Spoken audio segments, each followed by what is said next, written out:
말씀 가지고요, 원망과 불평이 우리의 인생을 결정할 수 있다라는 제목으로 여러분과 좀 말씀을 나누겠습니다.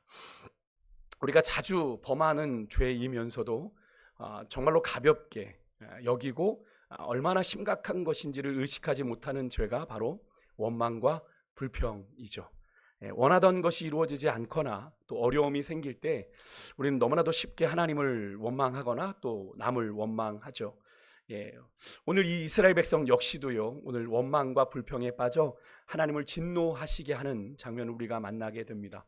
오늘 본문은 이스라엘 백성들이 그동안 준비했잖아요. 우리가 계속 민수기 말씀을 나누면서 우리가 여기까지 왔는데, 이제 이스라엘 백성들이 그동안 시내산에서 머물렀단 말입니다. 하나님의 언약을 받는 그 시내산에서 1년 가까이 머물렀어요. 이제 그곳에서 언약도 받고 또 이스라엘 백성들이 어떻게 광야 여정을 걸어가야 될지를 진영도 갖추고 방식도 나누고, 그래서 지난주에는 우리가 뭘 나눴죠? 나팔 소리에 대한 말씀을 나누지 않았습니까? 나팔을 이렇게 불면 이스라엘 백성들이 전진하고 또 이렇게 불면 멈추고 또 이렇게 그런 이야기들을 나누었어요. 이제 다 만반의 준비가 돼서 이제 이스라엘 백성들이 이제 약속의 땅을 향해 행진하는 위대한 행진의 첫 걸음을 떼자마자 일어난 너무나도 안타까운 일을 우리가 오늘 만나게 되는데요. 사람은 누구든지 희망을 바라보고 청운의 꿈을 품고 먼 여행을 떠날 땐 다소 고생스럽더라도 그 여정을 기쁨으로 인내하며 나아갑니다. 그죠? 저도 예전에 2002년도에 제가 미국으로 유학을 떠났는데, 그 떠났던 기억을 생각해 보면 되게 어려운 시간들이었거든요. 이민 가방 2개, 제가 2개, 사모가 2개, 그 무게만큼 꽉 채워서 가는데 비행기 값을 좀 싸게 하느라 일본에서 경유해 가는데 그 경유 시간이 너무 짧아서 막 뛰고 달리고 했던 기억들이 납니다. 그런 시간들을 통해서 되게 어렵사리 미국 땅에 도착했는데 그곳의 현지 상황도 그렇게 녹록하지 않았던 상황. 그런데도 불구하고 그곳에서 펼쳐질 일들에 대한 기대가 있기에 어지간한 어려움은 고생스럽다라고 느끼지 않았던 기억이 납니다. 오늘 이스라엘이 그랬습니다. 그런데 우리가 살펴보진 않았지만 지난 수요일 저희가 읽었던 그 10장의 본문 다음에 이제 이스라엘 백성들이 정말 이제 모든 조직을 갖추고 약속과 축복의 땅을 향한 부푼 꿈을 안고 출발을 선언합니다. 바다에서 돛을 올리고 출항을 준비하듯 하나님의 구름 기둥이, 성막에 머물렀던 구름 기둥이 떠오르게 돼요. 자, 가자, 전진이다 라고 하는 하나님의 그 움직임을 따라 이스라엘 백성들이 시내 광야를 떠나 이제 행진하기 시작을 하게 되는데요. 그 모습이 정말 장관입니다. 나중에 우리 10장 후반부를 한번 여러분들이 집에 가서 민수기 10장을 한번 읽어보시면, 그 광경을 하면 상상하며 읽어보신다면 그게 얼마나 가슴 뛰는 장면인지를 여러분들이 아마 느끼게 되실 텐데요. 하지만 그렇게 10장에 그런 멋진 이 장면을 지나서 11장으로 넘어오자마자 3일밖에 안 지났는데 목격되는 장면이 뭐냐면 바로 이스라엘 백성들의 불평입니다. 이스라엘 백성들의 불평이에요. 출발한 지 얼마 되지 않았는데. 근데 더 안타까운 건 뭔지 아십니까? 이런 이스라엘의 원망과 불평의 모습이 전혀 새롭거나 충격적이지 않다는 사실이에요. 왜 그렇습니까?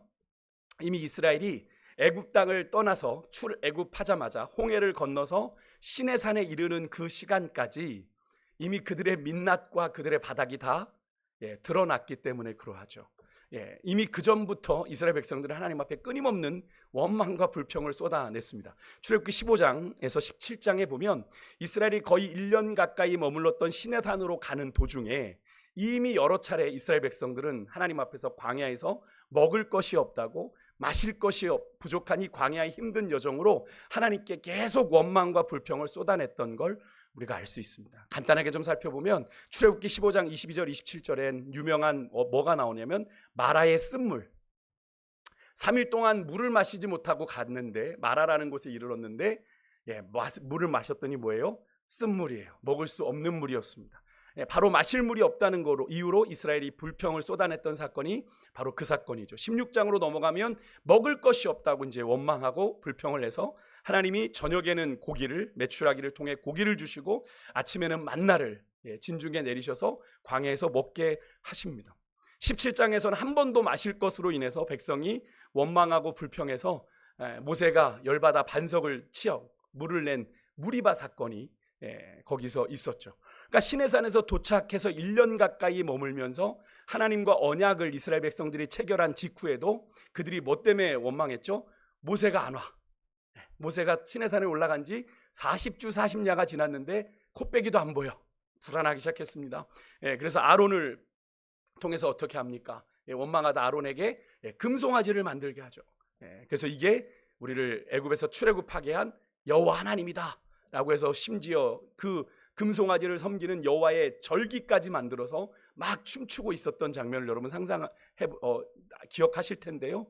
이렇게 이스라엘의 원망과 불평은 습관을 넘어서 정말 본능에 가깝다라고 해도 과언이 아닐 정도로 입에서 원망과 불평이 떠나지가 않았습니다. 근데 하나님이 그때마다 이들에게 용서를 베푸셨어요. 그때마다. 하지만 은혜를 모르는 이 이스라엘 백성들의 원망과 불평은 시내산을 떠난 직후부터 또 시작이 됩니다. 그 시작이 오늘의 사건이고요. 3일이 지나 오늘의 사건이고, 이 사건을 시작으로 이 불평은 어디까지 이어지게 되냐면, 여러분 너무나 중요해요. 약속의 땅에 정탐꾼을 보냈던 곳이 어디죠? 가데스 바네아라고 하는 지역에서 결국 뭘 듣게 됩니까? 2명의 여호수아 갈렙을 제외한 남영의 10명의 정탐꾼이 거기에는 견고한 성읍이 있고 거민들이 있어서 우리는 그 약속의 땅 못 간다. 근데 제가 늘 이 부분을 말씀드릴 때마다 늘 강조드리는 게 뭐예요? 하나님의 약속이 분명히 그곳에 있음을 그들 12명은 다 확인했습니다. 그곳이 적과 꿀이 흐르는 땅이다. 그래서 포도를 2사람이 메고 올 정도의 그런 풍요로운 지역이라는 걸 확인했어요. 그런데 그들 앞에 보이는 장애물 때문에 10명은 안 된다. 2명은 하나님이 함께 하시면 가능하다. 결국 믿음의 문제였죠. 현실은 분명히 주님이 말씀하신 대로의 현실을 보고 왔는데도 그 약속이 이루어지기에는 장애물이 보이니까 10명은 장애물을 봤던 것이고 나머지 2사람은 뭘 봤어요? 하나님의 약속을 봤던 거죠. 결국 어떻게 됩니까? 그 10명의 사람들의 다수의 이야기를 들은 백성들이 하나님 앞에 원망하고 어디까지 갑니까? 급기야 애굽으로 돌아가자.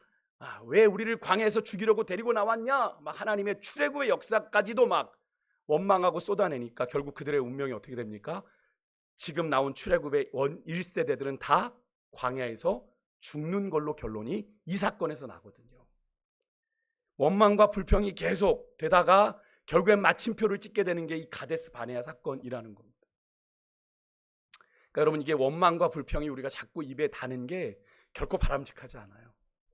오늘 여러분 시내산에서 위대한 출발을 했던 이스라엘 백성들의 첫 번째 불평 어떤 건지 한번 살펴볼까요? 1절에 보니까 흥미로운 건 이스라엘이 무엇 때문에 하나님 앞에 불평했는지는 나오지 않아요.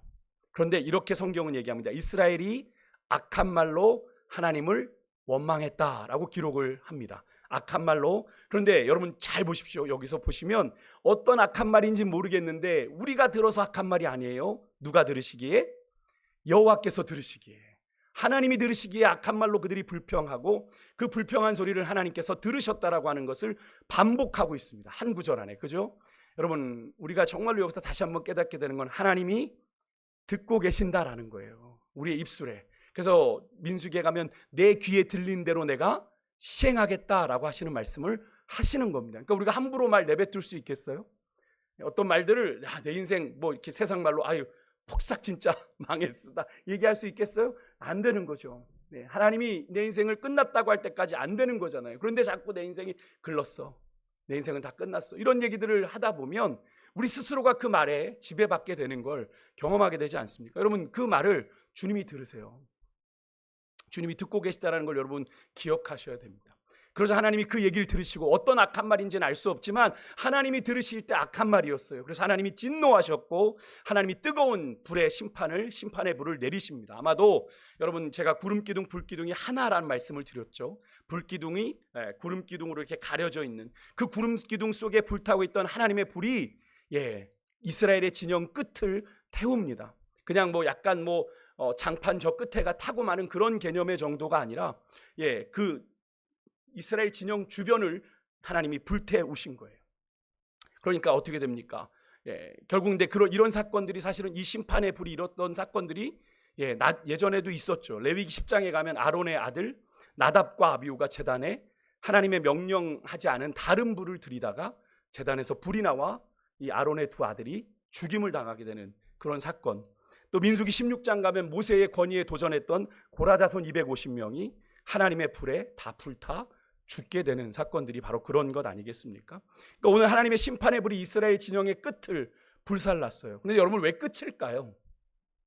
그렇게 하나님이 심판하실 거면 이스라엘 진영의 한 복판, 그냥 중앙을 그냥 탁 치시면 훨씬 더 많은 이들이 그러실 텐데, 왜 하나님은 이스라엘 진영 한 복판에 불을 내리지 않으시고 진영 끝에, 이 원문을 보면 주변 변두리인데 왜 끝에 불을 내리신 걸까요? 여러분, 하나님이 당신의 택한 이스라엘 백성들을 위해 분이 나시고 진노했지만 그 진노를 억누르신 거죠. 참으신 거예요. 여러분, 우리 하나님은 진노하시고 심판하시는 분이지만 동시에 참으시기도 하는 분입니다. 아멘이십니까? 민수기 14장에 보면 이스라엘이 가데스 바네아, 조금 전에 아까 말씀드렸던 그 사건으로 하나님을 불신하자 하나님이 이스라엘을 다 모세에게 화가 나셔서 내가 이들을 다 죽여버리고 더 강하고 큰 민족으로 내가 너로 이끌게 해주겠다. 하나님이 이들을 지금 이 광야에 나온 출애굽 1세대들 다 내가 쓸어버리고 다른 민족으로 내가 너를 이끌게 해줄게, 모세야. 이렇게 얘기를 하실 정도로 하나님이 엄청나게 화가 나셨습니다. 왜요? 하나님이 그 하나님의 전적인 구원의 역사를 이루셨던 출애굽의 역사를 이들이 부정해버렸거든요. 왜 데리고 나왔어? 왜 우리는 거기 있겠다고 했는데? 너무나도 이율배반적인 이야기를 합니다. 그들이 출애굽한 건 하나님이 일방적으로 그들을 빼내신 게 아니잖아요. 그렇게 대노하는 장면이 나오는데 그때 모세가 이스라엘을 위해서 간절히 중보합니다. 하나님, 그렇게 하지 마시죠. 주변의 민족들이 하나님이 어떤 분이신지 보고 있습니다. 하나님, 참으십시오. 하나님이 이스라엘을 가리켜 이렇게 말씀하세요. 22절인데 한번 같이 한번 읽어볼게요. 같이 읽습니다. 하나님의 마음을 좀 느껴보세요. 시작. 내 영광과 애굽과 광야에서 행한 내 이적을 보고서도 이같이 10번이나 나를 시험하고 내 목소리를 청종하지 아니한 그 사람들은, 이렇게 무슨 말입니까? 이스라엘이 하나님의 영광도 봤어요. 애굽과 광야에서 하나님이 행하신 수많은 이적들도 봤어요. 애굽에서도 그 10가지 재앙 다 보지 않았습니까? 이스라엘의 고센 땅에 내리지 않았던 그 재앙들이요, 하나님이 지키셔서 애굽에서 고센 땅, 이스라엘이 머무는 고센 땅에만 그 재앙들이 내리지 않았잖아요. 그런 것들을 보았어요. 광야에서도 홍해 마른 땅을 건너는 기적을 경험했어요. 그 수많은 이적을 보고도 하나님을 이들이 10번이나 시험했대요. 여러분, 이 10번은 산술적인 숫자가 아니에요. 하나님을 계속 시험하고 의심했다는 겁니다. 정말 최소 하나님이 당신이 행하신 이적들을 보고도 이들은 믿지 아니하고 불신하고 원망하고 불평한 이스라엘에게 하나님이 최소 10번은 참으셨다는 거예요. 10번. 굳이 산술적으로 얘기하면 그냥 최소한 10번은 하나님이 계속 참아주셨던 거죠. 그래서 이스라엘이 여기까지 올 수 있었던 겁니다. 사실 안 그러면 이미 벌써 더 끝났어야 되는 이스라엘 민족인데 하나님이 참아주셨다는 거죠. 여러분, 우리 하나님이 이런 하나님이세요. 심판하시기까지 참으시고 또 참으시는 하나님. 그래서 여러분, 우리가 예레미야 같은 말씀을 보면 예레미야가 시대가 남왕국 유다가 멸망할 시점인데 계속 하나님이 심판을 선언하시면서도 예레미야를 통해 이스라엘 백성, 남왕국 유다 백성들에게 뭐라고 말씀하시죠? 너희들이 돌아오면 내가 용서할게 계속 말씀하세요. 예레미야서를 읽다 보면 짜증나요. 왜 자꾸 하나님이 이러시지? 그냥 이 이스라엘 백성들 그냥 이 정신 못 차리는 애들 좀 쳐버리지, 이런 생각이 가끔 들 때가 있는데 그때마다 하나님이 저에게 주시는 말씀은 이게 너야 박 목사. 너는 너도 그러잖아. 하루에 몇 번씩 내 앞에서 그렇게 죄 짓고 살면서 내가 그때마다 너를 때리면 너가 살아남겠니? 하나님이 또 참아주시고 또 기다리시는 하나님. 여러분, 그래서 오늘 우리가 여기까지 이르게 되었다는 걸 여러분 잊으시면 안 돼요. 여러분, 우리 믿는 자의 삶이 절대 우연의 산물이 아니라 하나님의 철저한 인도와 섭리의 산물인데요, 만약에 여러분 진노하시는 하나님이, 제가 늘 유치하게 말씀드리면 그때마다 우리가 범죄했을 때마다 회초리 들고 진노하셨다면 이 세상에 살아남을 사람 하나도 없는 것 아니겠어요? 여러분, 허물 많고 죄 많은 우리, 하루에도 얼마나 수없이 실패하고 좌절하고 죄 가운데 넘어지고 실패하는 우리가 오늘 여러분 지금 이 순간까지, 이 예배드리는 이 자리까지 살아올 수 있었던 건요, 하나님이 우리를 지금까지 어떻게 하셨기 때문이에요? 참아주셨기 때문이에요. 기다려주셨기 때문이에요. 그래서 지금 이 순간 우리에게는 이 순간이 우리에게는 뭐라고 고백되는 거예요? 은혜입니다 라고 고백하는 거죠. 은혜입니다. 여러분 이것을 깨닫는 은혜가 있으시길 주님으로 축복합니다. 그래서 여러분 2절에 보니까 노하기를 더디하시는 하나님이 이스라엘 진영 한 복판이 아니라 화나서 정말 그냥 핵폭탄 투여하듯 가운데 터뜨리고 싶은데 진영의 끝에 불을 내리시니까 화들짝 이스라엘 백성들이 놀라요. 그 즉시로 모세에게 찾아와 부르짖습니다. 살려주세요. 모세가 하나님께 기도하며 그 불이 꺼집니다. 하나님 그 불이 끄세요. 그리고 3절에 보니까 그곳 이름을 다베라라 불렀는데 그 다베라라는 뜻이 뭐냐면 불사름, 불붙음이라는 뜻이에요. 그러니까 어쨌든 그 지역의 이름이 다베라로 불리면서 이 지역을 지나거나 뭐 이 이름을 부를 때마다 무슨 사건을 떠올리게 되겠어요? 이 사건을 이제 떠올리게 되는 아주 수치스러운 장소가 되어 버린 거죠. 여러분 불평은요, 잘 보시면 사실 우리가 무엇이 부족할 때 나오지 않습니다. 불평은 현재 있는 것에 우리가 만족하지 못할 때 불평이 나와요. 여러분 불평과 불편은 다르죠. 근데 우리가 자꾸 그것을 혼동할 때가 많습니다. 불평과 불편을 혼동하는 경우가 많아요. 살다 보면 불편한 일이 생길 수 있습니다. 그렇지만 그것이 꼭 불평할 이유가 되지는 않죠. 불편이 주어진 형편과 상황 속에서 주님이 공급하실 걸 계획을 믿으며 마음을 다 잡을 때 우리는 불평하는 어리석음을 벗어날 수 있게 되는 건데요. 사랑하는 성도 여러분, 내 삶에 부족한 것에서 시선을 거두시고 공급하시는 주님을 바라보실 수 있기를 주의 이름으로 축복합니다. 부족한 것만 바라보면 계속 원망과 불평이 나와요. 근데 여러분 공급하시는 주님을 바라보시길 바라요. 하나님의 선하신 계획을 믿고 필요한 때 필요한 만큼 공급하시고 보호하실 것을 여러분 믿으시길 주의 이름으로 축원드립니다. 근데 여러분 이런 하나님의 경고에도, 이 진영의 끝을 태우는 경고에도 불구하고 이스라엘의 원망과 불평은 멈추지 않았습니다. 그들 안에 또 불평이 일어났는데요, 이번엔 그 원인이 언급이 됩니다. 이스라엘 공동체 안에 섞여 사는 다른 인종들이 있었어요. 그들의 탐욕 때문이었습니다. 어떤 성경 주석가는 하나님의 진영 끝에, 이 진영의 구조가 각 4개 지파씩 동서남북으로 성막을 중심으로 진영을 갖추고 있었는데 그 진영 끝을 불을 내리셨다는 건 바로 이스라엘 지파에 속하지 못한 이 다른 인종들, 외지인들이 이스라엘 진영 끝쪽에 지파에 들어가지 못하고 끝쪽에 섞여 살고 있었기 때문에 그곳에 하나님이 불을 내리신 거다라고 말하는 학자들도 있습니다. 그럼 어쨌든 다른 인종으로 이스라엘 공동체 안에 들어있는 이들의 정체는 뭘까요? 우선 출애굽기 12장 38절에 보면 이스라엘이 출애굽할 때 이스라엘 백성들만 출애굽한 것이 아니라 거기 보니까 뭐라고 기록되었냐면 수많은 잡족이라고 되어 있어요. 수많은 다른 인종들이, 족속들이 이스라엘과 함께 출애굽 행렬에 동참했다라고 기록을 합니다. 아마 이들은 아마도 애굽 안에서 이스라엘처럼 그렇게 지배 아래 있다가 실망해서 이스라엘의 출애굽 행렬에 동참하여 애굽을 빠져나온 것 같아요. 근데 사실 이들이 누구인지는 사실 그렇게 중요한 문제는 아닙니다.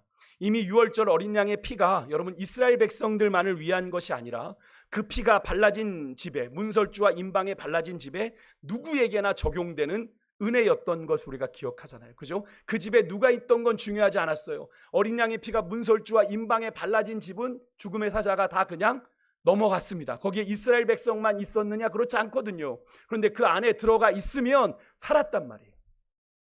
그러니까 여러분 이런 공동체가 되었으니까 당시에 이스라엘은 꼭 혈통적으로 아브라함의 자손을 넘어서 누구나 할례를 받고 언약 공동체에 들어올 수 있는 그런 좀 열려있는 공동체였습니다. 근데 문제는 종종 그런 개종자들이 어떻게 혈통적인 이스라엘 백성들보다는 아직 익숙하지 않은 율법에 있어서 과거의 습관들을 버리지 못하고 공동체 안에서 종종 문제를 일으키곤 했는데 오늘이 바로 그런 사건이에요. 그러니까 율법에 몸에 배워서 율법을 행하던 이스라엘 백성들과는 좀 다를 수 있겠죠. 그들이 어떻다고요? 탐욕을 품었다고 하며 탐욕. 여기서 탐욕은 그냥 좋은 음식 먹고 싶은 거예요. 구체적으로는 고기 먹고 싶어서 고기를 먹고 싶은 갈망이 있었다는 건데요. 이런 그들의 반응에 이스라엘 백성들도 덩달아 그들을 따라 울면서 함께 하나님을 향해 불평을 쏟아냈던 겁니다. 여기 4절에 보니까 이스라엘이 다시 울며라고 되어 있어요. 여기서 다시 울며라는 이 구절이 마음이 돌아서서 울었다, 진영 끝에 불을 내리신 사건으로 다시 이스라엘 백성들이 하나님으로 향해 마음이 갔었는데, 그들 안에 다른 인종들이 불평하기 시작하니까 그들의 마음이 하나님께로부터 다시 돌아서서 그들 가운데 섞인 이방 무리들과 함께 한 패거리가 되었다라는 의미입니다. 여러분, 이 사실이 무엇을 말하는 거예요? 이스라엘 공동체 가운데 섞인 이 다른 인종들의 탐욕은 하나님의 택한 백성 이스라엘이 품어야 되는 마땅한 생각이 아니죠. 철저하게 세상적인 겁니다. 세상적인 것. 근데 그것은 하나님의 택한 백성 이스라엘 공동체에 아주 심각한 악영향을 주었고, 이스라엘 군중 안에 그 공동체를 깨는 이 세상의 욕망이 교묘하게 섞여 있었다라고 하는 건데요. 근데 여러분, 이 장면을 보면서 우리의 살아가는 삶이 그렇다는 거죠. 우리가 살아가는 삶이 그렇지 않습니까? 우리가 거룩한 사람들과만 삽니까? 그렇지 않죠. 세상 속에서 세상의 가치를 가지고 있는 사람들과 어울려 살아갑니다. 그러다 보면 우리의 믿음의 가치로는 도무지 받아들일 수 없는 이야기들을 듣게 되는 거죠. 근데 참 희한하죠. 그런 걸 듣다 보면 우리도 어떤 생각이 듭니까? 그런 세상의 가치에 맞춰 살아야 될 것 같은 심각한 유혹이 밀려올 때가 있죠. 왜 난 이렇게 살고 있지? 왜 난 이렇게 바보같이 살고 있지? 믿음대로 산다는 것이 때로는 정말 세상적으로 볼 땐 되게 바보같이 느껴질 때가 있거든요. 그런 생각이 들 수 있습니다. 근데 그런 건 철저하게 세상적인 생각이고, 우리가 계속 품어야 되는 생각은 하나님의 생각인 거죠. 믿음의 가치를 가지고 살아야 되는 건데요. 그런 공동체였습니다. 그러니까 여러분, 이 불평을 불러오는 이런 여러분 세속적인 욕망은 여기서 그냥 끝나지 않아요. 자꾸 커져가는 그런 속성이 있습니다. 이걸 가지면 더 누리고 싶은 것. 그러니까 여러분, 우리가 사실 기억해야 되는 건 작은 불평이라고 가볍게 여겨서는 안 되는 겁니다. 그래서 오늘 본문 뒤에 보면 이 성경이 이렇게 얘기합니다. 7절과 9절에 그런 사건을 언급하고선 이런 이스라엘 불평에 대한 어떤 모세의 대처가 바로 이어지는 게 아니라, 성경은 뭘 기록하고 있냐면 하나님이 그들에게 주셨던 만나가 뭔지, 그들에게 광야에서 값없이 베풀어 주신 이 만나가 뭔지에 대해서 자세하게 설명을 합니다. 가시와 같고 진주 모양 같고, 그것을 거두어서 이스라엘 백성들이 어떻게 먹었대요? 삶아도 먹고 어떻게 데쳐도 먹고 이렇게 했다라고 나와요. 그러면서 그 만나가 어떻게 이스라엘에게 공급되었는지까지 자세하게 설명이 되고 있어요. 여러분, 이게 무엇을 말하는 것 같으세요? 여러분, 하나님이 이스라엘을 향해 저런 세밀한 보살핌과 공급하심이 있음에도 저렇게 어이없는 불평을 하고 있는 이스라엘 태도에 대해서 성경이 반박하고 있는 거죠. 너희들 그렇게 지금 불평할 게 있지 않아 라고 하는 걸 이야기하고 있는 겁니다.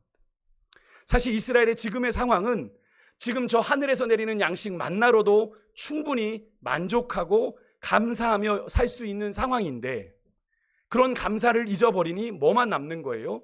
불평만 남는 거예요. 지금 이스라엘 백성들이 광야로 들어온 지 그렇게 오래되지 않았어요. 그러니까 만나가 그렇게 지겨울 것 아니고, 지금 여기 이스라엘 백성들이 나오지만 만나를 절구에 찢기도 하고 가마에 삶기도 하고 과자를 만들어 먹기도 하고 이렇게 만들어 먹었다는 건 만나를 통해서 다양하게 이들이 먹었다는 걸 의미합니다. 여러분, 여기서 우리가 좀 왜 그런데 이들이 결국에는 이 원망과 불평을 쏟아낼 수밖에 없었는가? 여러분, 상황에 대한 바른 인식이 없는 거예요. 여러분, 오늘 본문에서 이스라엘이 광야로 들어간 지 아까 3일 만에 하나님을 향해 원망 다시 하기 시작했다고 그랬는데요. 무슨 연유인지 모르지만 하나님을 향해 악한 말을 했어요. 하나님이 진노하셨어요. 그러니까 조금 정신 차리나 했더니 오래지 않아 하나님이 그들에게 내려주신 하늘 양식 만나에 대해서 불평을 합니다. 근데 꼭 이런 이스라엘의 모습이 꼭 이런 모습 같아요. 물에 빠진 사람 구해주니까 뭐 내놓으라고 그래요? 보따리 내놓으라고 하는 것 같아요. 출애굽의 은혜뿐 아니라 수고도 없이 이 광야에서 그냥 만나가 하늘에서 뚝 떨어져서 그걸 거두어서 먹기만 하는 건데, 그런 만나의 은혜를 입은 이스라엘이 고마움도 모르고 수고도 하지 않은 것 아닙니까? 그저 가서 주워오는 것, 그걸 수고라고 할 수는 없잖아요. 농작을 한 것도 아니고 농경을 한 것도 아니고, 그저 하나님이 내려주신 것 가져다가 먹는 그런 은혜를 경험하면서도 고마움도 모르고 도리어 하나님을 향해 생트집을 잡고 있는 모습. 그들은 만나밖에는 먹을 거리가 없다고 투덜대면서 애굽에서 먹었던 음식들을 나열하면서 그걸 그리워합니다. 근데 5절 한번 보세요. 5절 다시 한번 좀 읽어볼게요. 5절 같이 읽습니다. 시작. 우리가 애굽에 있을 때에는 값없이 생선과 오이와 참외와 부추와 파와 마늘들을 먹은 것이 생각나거늘. 여러분, 이들의 말에서 한 가지 중요한 사실이 왜곡되어 말하고 있습니다. 뭔지 아시겠어요? 왜곡되어 있는 게, 틀린 게 하나 있어요. 뭔 것 같으세요? 그들이 애굽에서 먹었던 저 참외, 부추, 파, 마늘, 저 음식들을 정말 값없이 먹었나요? 값없이 먹었습니까? 애굽이 공짜로 막 줬나요? 배급해 줬나요? 아니죠. 그들이 애굽에서 노예 생활할 때 그들은 매일같이 고된 노역이란 아주 값비싼 대가를 지불하며 살았어요. 출애굽기 2장에 보세요. 그들이 애굽에서 너무나도 고된 노역으로 인해 하나님 앞에 살 수 없다고 하나님께 부르짖은 까닭에 그들의 소리를 들으신 하나님의 크신 능력을 하나님이 베푸셔서 그들을 출애굽하게 해주신 거잖아요. 그죠? 예, 출애굽기 2장 23절 24절 한번 읽어볼게요. 같이 읽습니다. 시작. 여러 해 후에 애굽 왕은 죽었고 이스라엘 자손은 고된 노동으로 말미암아 탄식하며 부르짖으니 그 고된 노동으로 말미암아 부르짖는 소리가 하나님께 상달된지라. 하나님이 그들의 고통 소리를 들으시고 하나님이 아브람과 이삭과 야곱에게 세운 그의 언약을 기억하사. 아멘. 그들의 그 탄식과 부르짖음, 하나님 못 살겠습니다라고 하는 탄식과 부르짖음을 들으신 하나님이 그들의 조상 아브람 4대 만에 너희 자손들이 돌아오게 될 거다라고 하신 그 말씀, 그 언약을 하나님이 기억하셔서 그들에게 출애굽하는 은혜를 베푸셨고 광야까지 이끌어내어 이제는 아무런 대가 없이 하늘의 양식인 만나를 눈 내리듯 그들에게 내려주셔서 배불리 먹게 하시는 은혜까지 주셨는데, 그럼에도 그들은 광야의 불편함에 그런 하나님의 값없이 주시는, 진짜 값없이 주시는 은혜를 잊어버리고 상황을 왜곡한 채 하나님을 원망하고 있는 거죠. 애굽에서 값없이 먹었대. 거짓말하는 거죠. 애굽에서 뭘 값없이 먹어요. 얼마나 고된 노역 끝에 얻어먹은 건데. 여러분, 그런 배은망덕한 죄를 하나님 앞에 짓고 있는 겁니다. 여러분, 우리의 마음에 원망이 커지는 이유가 뭐냐면 내가 상황을 제대로 인식하지 못하는 이유예요. 작은 불편을 되게 크게 인식하거나 감사해야 할 은혜를 당연하게 여기는 그 왜곡된 생각 때문에 우리가 원망의 싹이 우리 안에 피어오르게 되는 겁니다. 그러니까 저렇게 값없이 애굽에서 먹었다라고 얘기하는 거죠. 그렇기 때문에 여러분, 우리는 늘 하나님께 나아가서 내가 처한 상황을 믿음의 눈으로 바로 볼 수 있는 지혜를 여러분 구해야 될 줄 믿습니다. 그리할 때 하나님은 지혜를 구하는 우리의 기도를 기쁘게 받으세요. 그리고 우리의 기도에 응답하실 겁니다. 왜 그래요? 우리가 하나님의 지혜를 구한다는 건 뭘 의미하니까요? 내 인생 내 임의대로 판단하고 내 마음대로 살지 않고 하나님, 주님 뜻대로 살길 원하는데 주님 지혜를 좀 주십시오. 하나님의 뜻을 잘 분별할 수 있는, 하나님의 뜻대로 내 삶을 바라볼 수 있는 그런 지혜를 주십시오라고 간구하는 것이기에, 하나님의 뜻을 찾고 구하는 것이기에 하나님은 그 자체만으로도 너무나 기뻐하게 하시는 거죠. 그렇게 할 때 여러분, 우리 안에 어느덧 자리 잡고 있는 그 원망을 하나님께서는 감사로, 불평을 찬양의 고백으로 바꿀 수 있는 지혜로운 마음을 우리에게 주실 걸 여러분 믿으시길 바랍니다. 또 하나, 여러분, 이스라엘 백성들이 오늘 원망했던 이유 하나는 욕심을 버리지 못했기 때문에 그렇습니다. 여러분, 마음이 욕심으로 가득 차 만족할 줄 모르는 사람은 자연스럽게 원망과 불평을 쏟아내게 되어 있습니다. 그래서 여러분, 이스라엘 백성들은 하나님이 거저주시는 만나를 먹으면서도 만족하지 못한 거예요. 그것으로 맷돌에 갈기도 하고 절구에 찢기도 하고 가마에 삶기도 해서 다양하게 먹을 수 있는 만나를 이 광야, 아무것도 없는 광야에서 먹고 있음에도 감사는커녕 만족도 몰라요. 그들은 죽음의 땅 광야에서 하나님의 철저한 보호 속에 그렇게 안전하게 살고 있으면서도 번성한 도시, 화려했던 애굽에 비해 척박하기 짝이 없는 이 광야의 환경, 부족한 환경을 탓하면서 하나님을 계속 원망했던 겁니다. 어떻게 그게 같을 수 있겠어요? 그렇지 않습니까? 애굽은 그 당시에 문명의 절정을 이루었던 곳인데 이집트 문명이 그쪽에서 발현하지 않았습니까? 그런 화려한 애굽이라는 도시에서 그 당시에 이스라엘 백성들을 통해 막 피라미드나 이런 것들을 짓고 있었던 걸 본다면 화려한 도시 아닙니까? 그런데 비해 아무것도 없는 광야에서 있을 때 비교한다면 다 원망거리고 다 불평거리죠. 그렇지 않습니까? 근데 여러분, 그렇게 하나님을 원망하는 사람들은 이런 얘기를 합니다. 자신이 원하는 만큼 재물이 채워지고 환경이 좋아지면 그때는 내가 하나님 앞에 감사할 수 있다. 정말 그럴까요? 정말 그럴까요? 자신이 원하는 만큼 채워지면, 그만큼 환경이 좋아지면 정말 하나님 앞에 감사할까요? 전도서 5장 10절은 이렇게 말합니다. 말씀으로 찾아볼게요. 답을. 시작. 같이 있습니다. 시작. 은을 사랑하는 자는 은으로 만족하지 못하고 풍요를 사랑하는 자는 소득으로 만족하지 아니하나니 이것도 헛되도다. 전도자 지혜자 솔로몬은 은을 사랑하는 자 은으로 만족하지 못하고 풍요를 사랑하는 자 소득으로 만족하지 못한다. 이 말이 뭔 말입니까? 재물을 사랑하는 자는 많은 소득으로도 결코 만족하지 못한다. 그것도 그래서 헛되다. 너희들 그런 마음 품는 거 다 헛된 거야 라고 얘기합니다. 여기에 은을 사랑하는 자 은으로, 풍요를 사랑하는 자 소득으로 만족하지 아니한다는 표현을 잘 보십시오. 지금은 우리가 그런 생각, 이것만 채워지면 내가 행복할 것 같아, 이것만 좋아지면 내가 나아질 것 같아, 근데 만족할 것 같아 라고 얘기하지만 그렇지 않다라는 걸 성경은 우리에게 이야기하고 있죠. 여러분, 근데 우리가 지금 그것을 세상에서도 확인하고 있지 않습니까?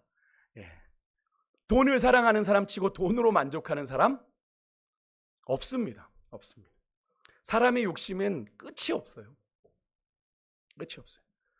그래서 여러분, 우리가 가진 어떤 결핍으로 인해서 우리에게 원망이 생겨나는 것이 아니라는 걸 우리는 정직하게 인정해야 됩니다.